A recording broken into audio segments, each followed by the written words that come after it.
और अब चलिए अपने दर्शकों को हम बता देते हैं कि जो राजनीति में दिग्गज नेता हैं उनकी रैलियां कहां है। चुनाव अपडेट में जम्मू कश्मीर के उधमपुर की बात करें तो प्रधानमंत्री नरेंद्र मोदी यहां पर जनसभा को संबोधित करेंगे और पीएम मोदी लगातार ताबड़तोड़ प्रचार कर रहे हैं। राजस्थान के बाड़मेर में भी प्रधानमंत्री नरेंद्र मोदी की आज रैली होगी। राजस्थान के दौसा में पीएम मोदी का एक लंबा रोड शो होगा। इसके बाद चुनाव अपडेट में मुरादाबाद की अगर हम बात करें तो गृह मंत्री अमित शाह यहां पर जनसभा को संबोधित करेंगे और साथ ही अमित शाह के तमिलनाडु के मदुरै में भी एक लंबा रोड शो है। वहीं मुख्यमंत्री योगी आदित्यनाथ की बात करें तो सहारनपुर और कैराना में जनसभा को संबोधित करेंगे, लोगों के बीच जाएंगे। लेकिन केंद्रीय रक्षा मंत्री की बात करें राजनाथ सिंह चमोली, चंपावत, उधम सिंह नगर में भी रैली करेंगे। इसके अलावा बीजेपी के राष्ट्रीय अध्यक्ष जेपी नड्डा की छिंदवाड़ा, सीधी और गोंदिया में जनसभा है। इस साथ ही आपको बता दें अखिलेश यादव जो है सपा के अध्यक्ष, वो पीलीभीत में अखिलेश यादव की चुनावी जनसभा है, वहां पर पहुंचेंगे। तो चुनावी कार्यक्रम पूरा दिन भर का क्या है चुनावी अपडेट में हमने आपको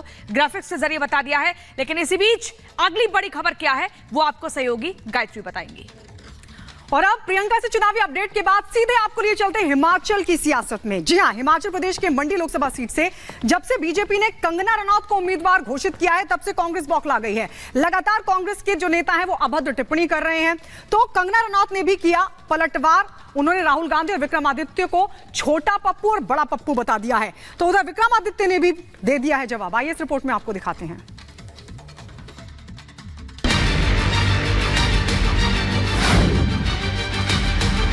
ये कोई किसी फिल्म की प्रमोशन नहीं है कि आपने 2 महीने में फिल्म बना दी। बड़ा पप्पू है दिल्ली में, लेकिन हमारे यहाँ पे भी एक छोटा पप्पू है। कंगना जब से मैदान में उतरी हैं, किसी ने नौशिक्षा कहा तो किसी ने मंडी का रेट पूछकर फूहड़ टिप्पणी की तो किसी ने कुछ और। लेकिन जैसे जैसे सियासी गर्मी बढ़ रही है, फिल्मों की तरह राजनीति में भी कंगना अपने हुनर का लोहा मनवा रही हैं और 24 के चुनावी जंग में मोदी की शेरनी दहाड़ रही है। बड़ा पप्पू है दिल्ली में, लेकिन हमारे यहाँ पे भी एक छोटा पप्पू है। सब पप्पुओं को जो भी है जो मुझे धमका रहे हैं, मैं चुनौती देती हूँ कि ये तुम्हारे बाप दादाओं की रियासत नहीं है जो तुम मुझे डरा के धमका के यहाँ से बाहर भेज दोगे। सीधा अटैक और खुलकर हमला। कंगना का ये वार किस पर है और निशाना कहां है, समझना मुश्किल नहीं है। दरअसल जब से बीजेपी ने हिमाचल की मंडी सीट से कंगना को मैदान में उतारा है, वो कांग्रेस नेताओं के निशाने पर है। कंगना को टारगेट करने के लिए विपक्षी नेता बदजुबानी का सहारा ले रहे हैं। सुप्रिया श्रीनेत के बाद अब कांग्रेस के सुंदर ठाकुर ने कंगना के खिलाफ जहर उगला है, तो कंगना ने भी पलटवार करने में देरी नहीं की। ये कोई किसी फिल्म की प्रमोशन नहीं है कि आपने 2 महीने में फिल्म बना दी, ढिंगा चिक्का करके प्रमोशन करके, और आप ट्वीट करके आप मीडिया के माध्यम से आप कुछ भी कहेंगे कि आज मैं आपके बीच में हूँ, आपके अपने हैं। ये पुरुष प्रधान समाज में अगर आपके मनाली की बेटी, अगर आपके मंडी की बेटी अपना छोटा अस्तित्व ढूंढ रही है, अपनी छोटी सी जगह ढूंढ रही है, तो उसमें भी उन लोगों को मिर्ची लगती है। तो ये चाहते क्या है कि हमारी बेटियां पॉलिटिक्स में आए ही नहीं? क्या ये पॉलिटिक्स जो है सिर्फ और सिर्फ पुरुषों के लिए ही रह जाए?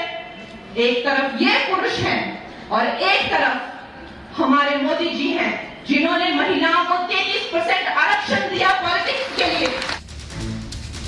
कंगना रनौत पहली बार चुनाव मैदान में उतरी हैं और 24 का चुनाव उनका पहला सियासी अनुभव है। मंडी सीट से कंगना के नाम के ऐलान के बाद से ही कांग्रेस के पेट में दर्द हो रहा है, तो इंडी गठबंधन ये हजम नहीं कर पा रहा। आज तक इस तरीके की भाषा शैली का प्रयोग हिमाचल जैसी पवित्र देवभूमि में नहीं हुआ होगा।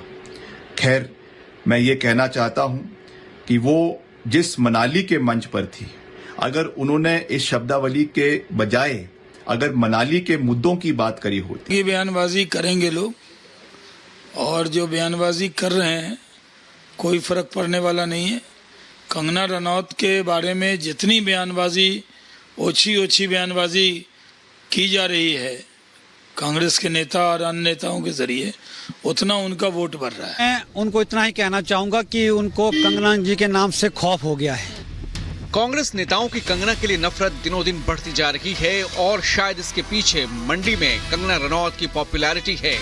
ऐसे में कांग्रेस नेताओं के अपशब्दों को लेकर जब रिपब्लिक भारत ने मंडी के लोगों से बात की तो सुनिए उन्होंने क्या कहा। जी मंडी लोकसभा क्षेत्र से भारी बहुमतों से जीत रही है। कांग्रेस के पास यहाँ नेता ही नहीं है। लगता है कंगना जी जीतेंगे? बिल्कुल जी, भारी बहुमत से जीतेगी और कांग्रेस पार्टी यहाँ से नहीं जीत सकती है। इसलिए जो कंगना जी के नाम से उनको वो फोबिया हो गया है, हार का डर हो गया है। कंगना जी की जीत ऐतिहासिक है, आपने देख लेना। चाहे कोई भी आए कांग्रेस से कैंडिडेट, तभी तो कोई वो डिसाइड ही नहीं कर पा रहे। 2 लाख से जीतेगी, 2 लाख से। जाहिर है कंगना पर बीजेपी के दांव के पीछे जीत का एक मजबूत समीकरण है जिसे बीजेपी लंबे वक्त पहले ही भांप चुकी है। तो दूसरी तरफ जानकार बताते हैं कि मैदान में उतरने के बाद कंगना जैसे जैसे मुद्दे उठा रही हैं, उसका असर केवल मंडी पर नहीं बल्कि दूसरी सीटों पर भी पड़ना तय है और यही कांग्रेस की बेचैनी का सबब है। Bureau report, republic Bharat.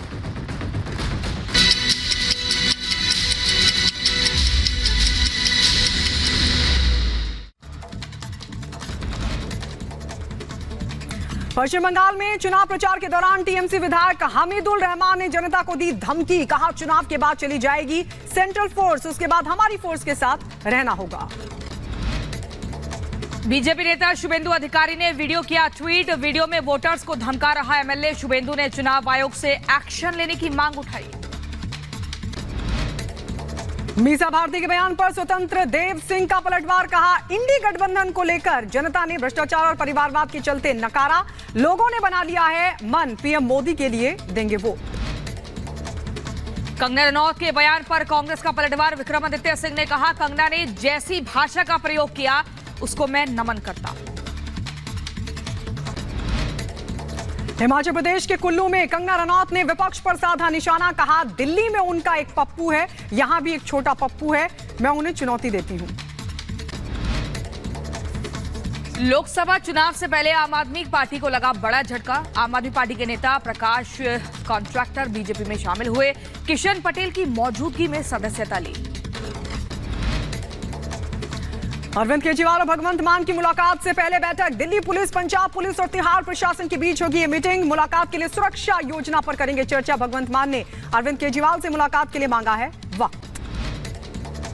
केंद्रीय मंत्री जी किशन रेड्डी ने विपक्ष पर साधा निशाना और कहा कांग्रेस, एआईएमआईएम और बीआरएस तीनों एक ही हैं, तीनों का डीएनए एक ही है।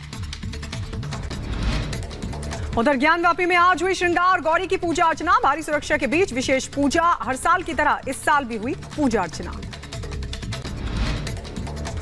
फिरहाद हकीम ने सीबीआई को लेकर भी दिया बेतुका बयान और कहा ट्रैफिक पुलिस की तरह सीबीआई का भी कोई सम्मान नहीं करता।